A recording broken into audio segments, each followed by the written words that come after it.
now time for Bradford and Brooks, a civil discourse about civil affairs in Bardstown, Kentucky, and around the world.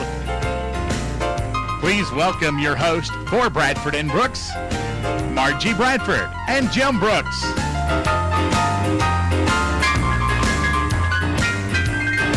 Now, get ready to enjoy a community forum to encourage citizen participation in the political process by the thoughtful discussion of political and civil issues.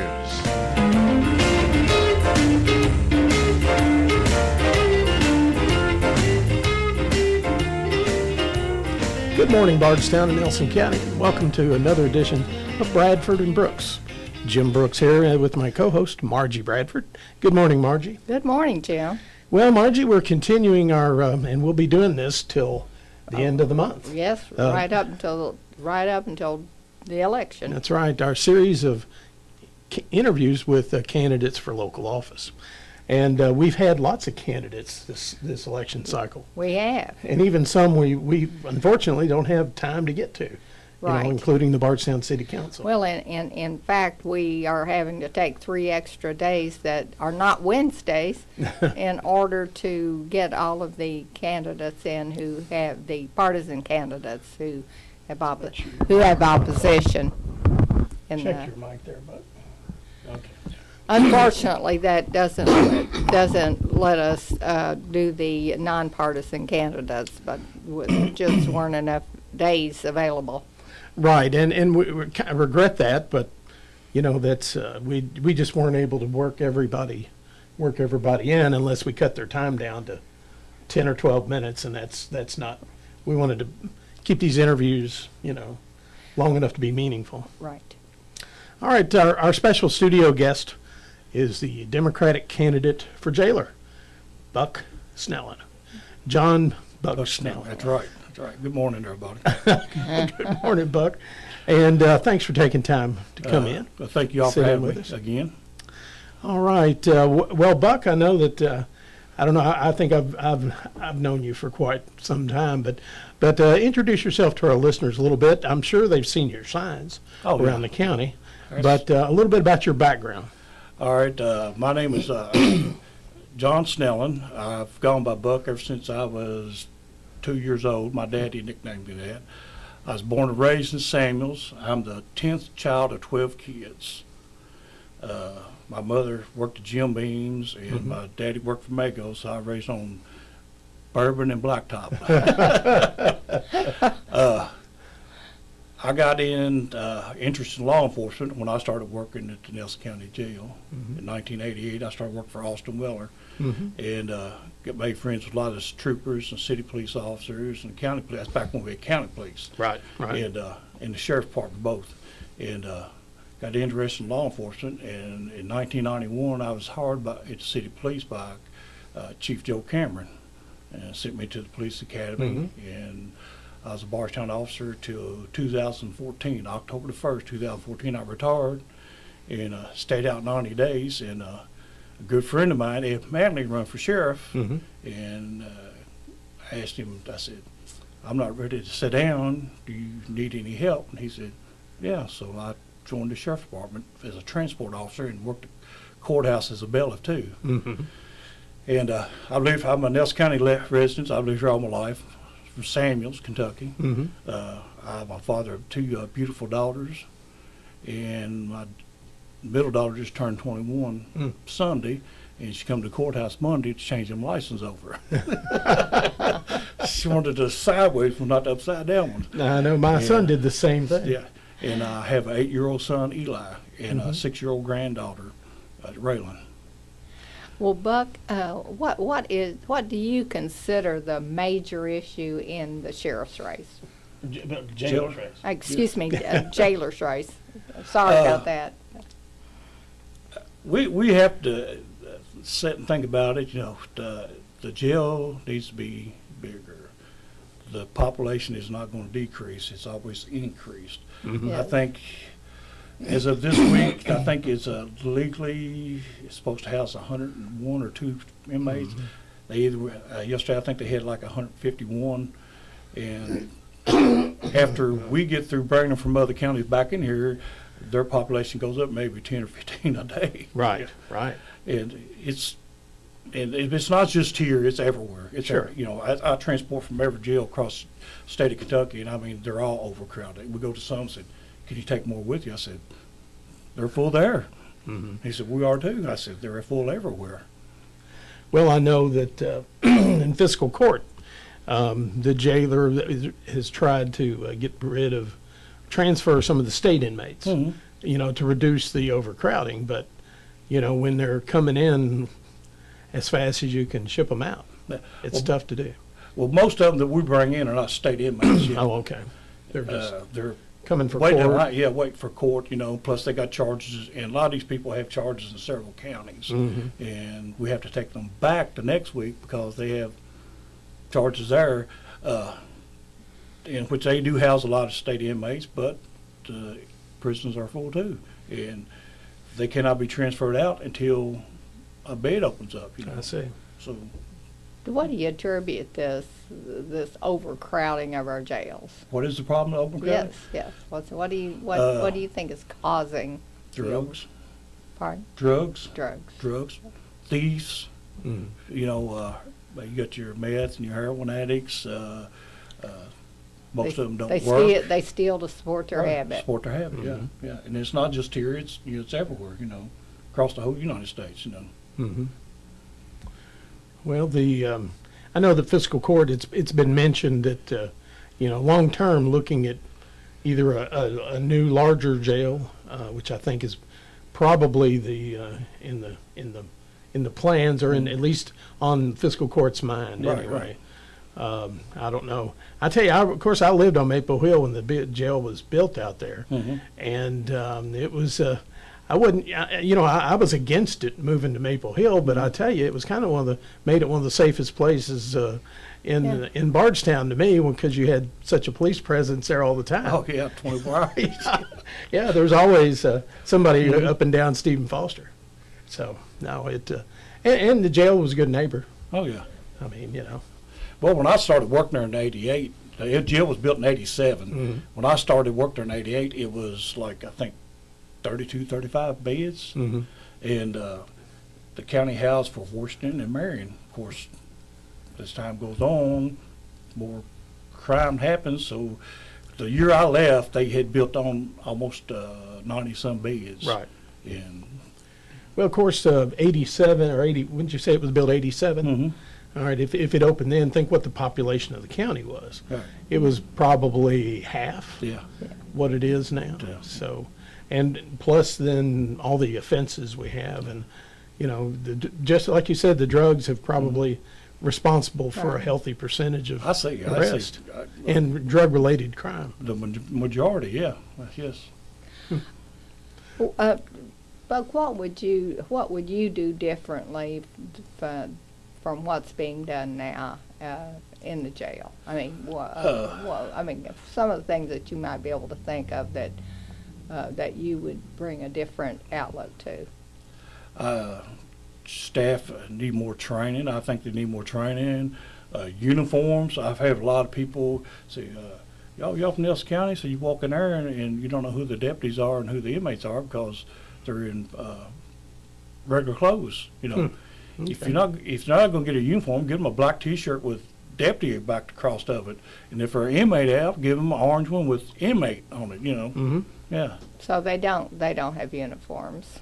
Some of them do, some of them don't. You know, and most time, if you got a turnover of part timers, you know, a lot of part timers come in and they'll work a couple weeks and I don't like this. You know, what do you want to spend your money on putting them in a uniform? Then 2 weeks later they're gone. You know. Yeah. Sure. Well, it's a demanding job. It is. I mean, it's not for everybody. Right. What would be your view on recruiting? Because I know that, you know, it takes a certain person to be an officer, and I am sure it's the same as working in the jail. It takes a certain person to do that. Right. It's just like working at jail would be just like any other career. You got to want to do it. You got to enjoy doing it. And, you know, and there's a good staff down there. That, you know, yeah, they've got a lot of good people. And like I say, going back, really coming in, people saying they want to do it, then a couple weeks later, they're not cut out for it, you know. Right, It's just, you know, right. Well, what But, was your motivation for running this time? I mean, what prompted you to run this time when you haven't run in the past?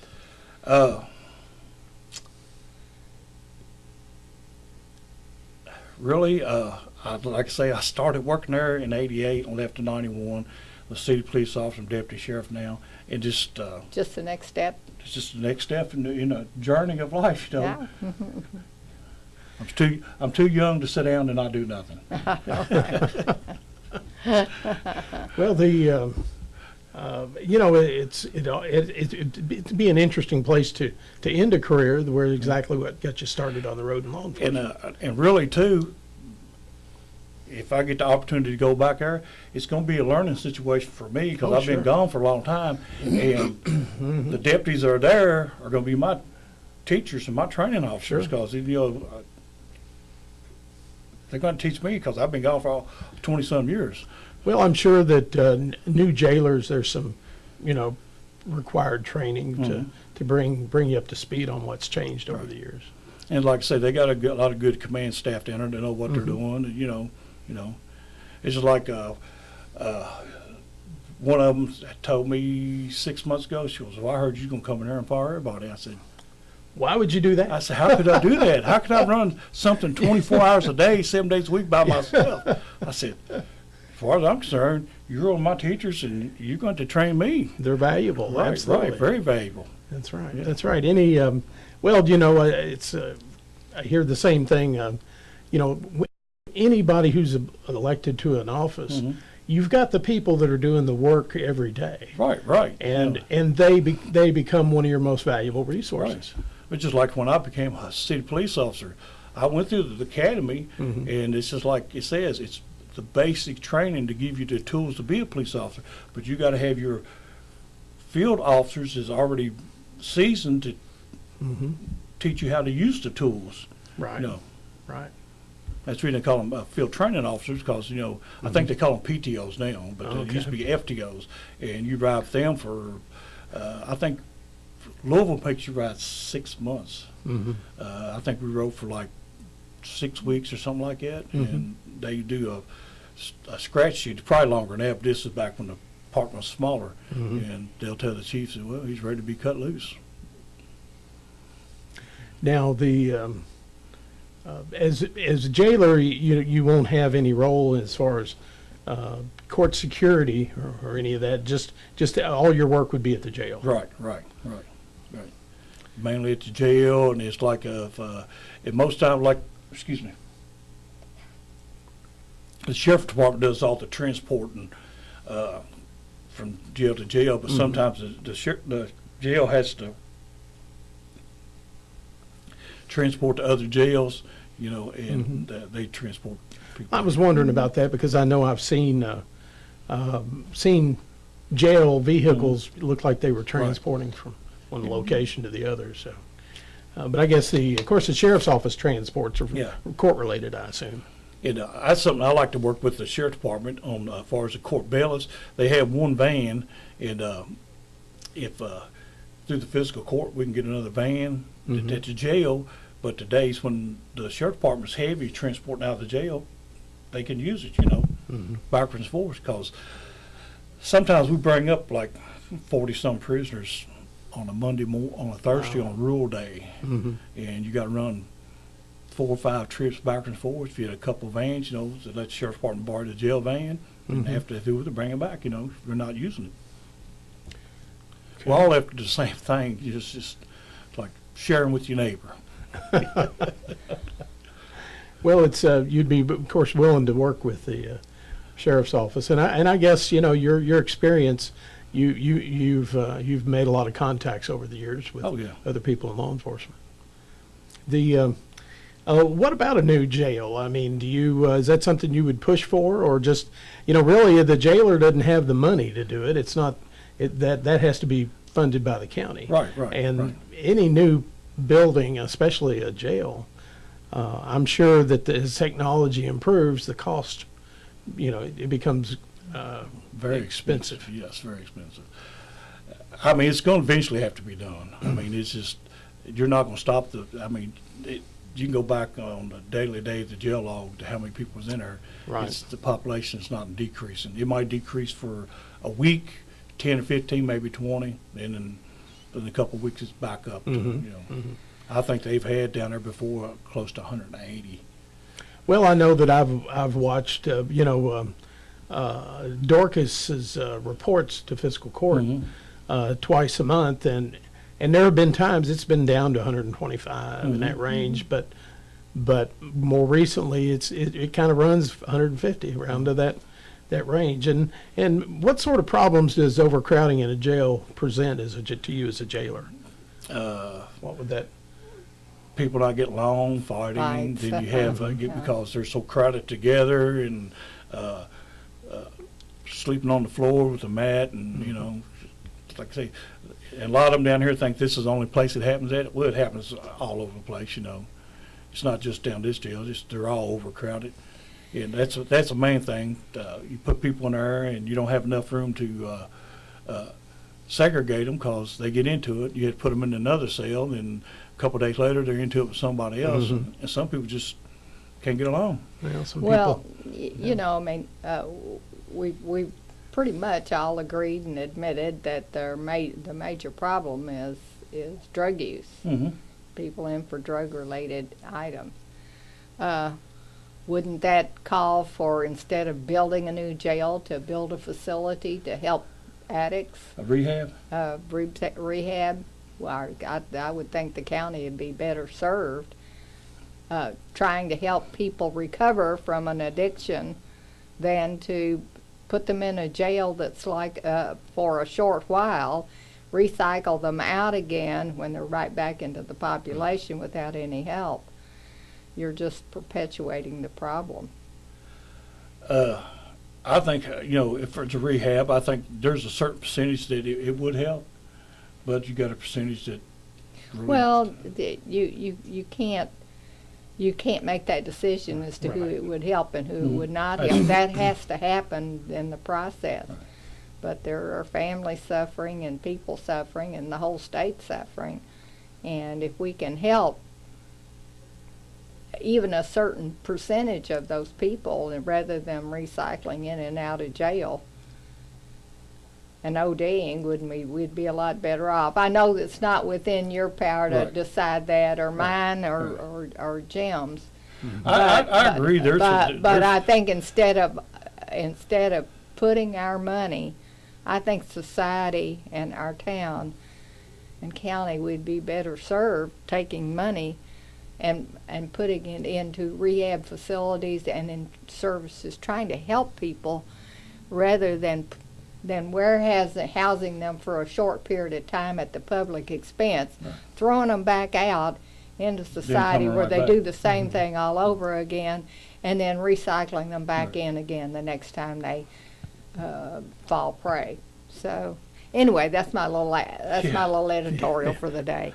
I agree. There should be some kind of, there could probably be some kind of rehab program in the county. What about some sort of, and I don't know how practical this is, and maybe you've, about some sort of, I don't know if it could be rehab, but some sort of program to help addicts who are in jail. Well, yeah. I mean, they do have a rehab program here now. It's called Drug Court. Yeah. It's people that But that could be expanded and and do some other things. But you go back to in-house, that could be the in-house thing. They used to do AA down there years ago. I don't know if they still do it or not. I remember they used to do AA. But like I say, it goes back to no room. Yeah. Right. Yeah, if you barely have room for inmates, you have no room for anything else. Yeah. I mean, they have a library, but you got, I guess that, if you do something like that, you have churches coming in and AA and NA and stuff like that. You're going and attorneys, stuff like that. I guess you're going to have a book schedule. Well, you would. You really would. Yeah. If you have to use that one space Right. for all those purposes. Would you support having some sort of additional or expanding some sort of outreach for addicts in the. I think it Of course, needs to be. I'm sure, as long as it didn't. I mean, of course, as jailer, you got to look at the bottom Right, line. right. You know, you can't have something that's going to break the bank.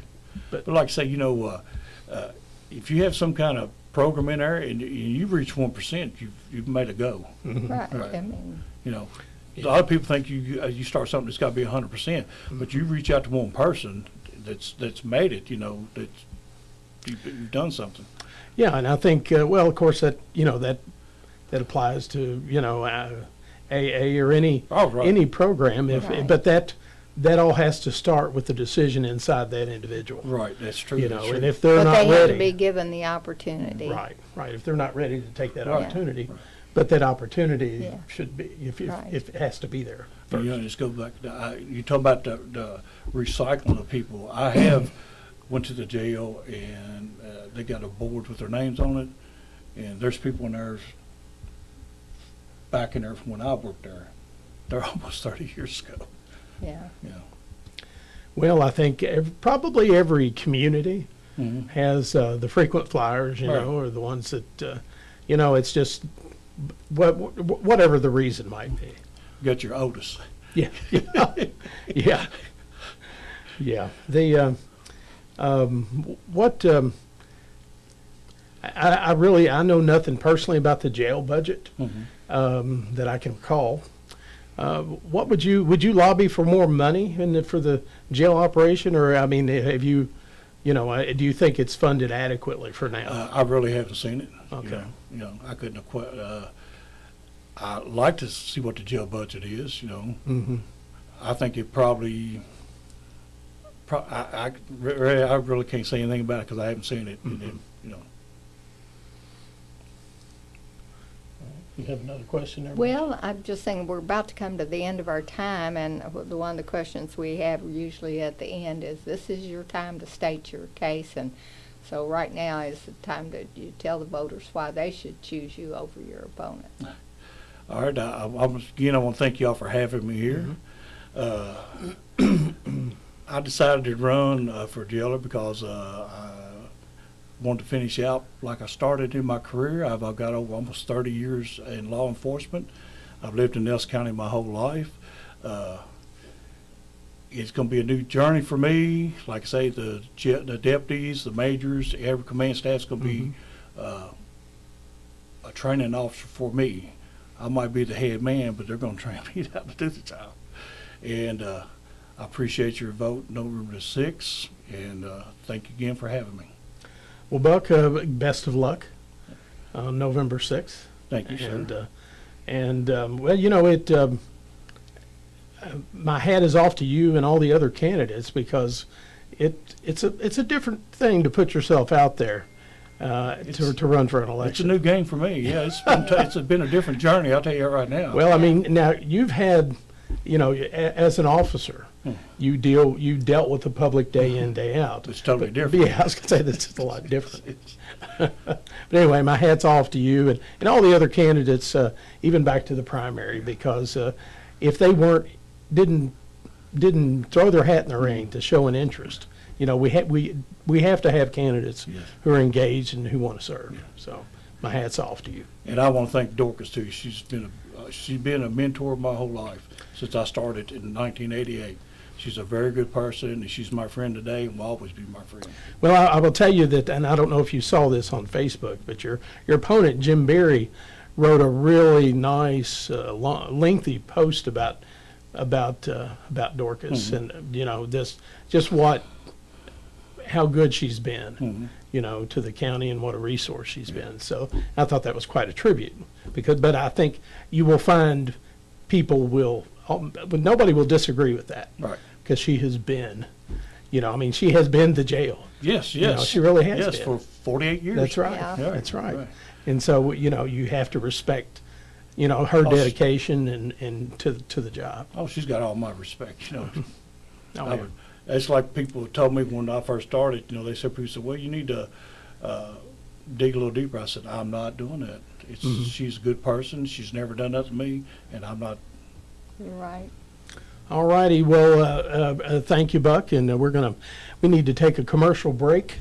And then we'll be back with our next candidate. Thanks again. Thank you all for having me again. All right, stay tuned with us. We'll be back with more Bradford and Brooks after these messages. 2 years ago.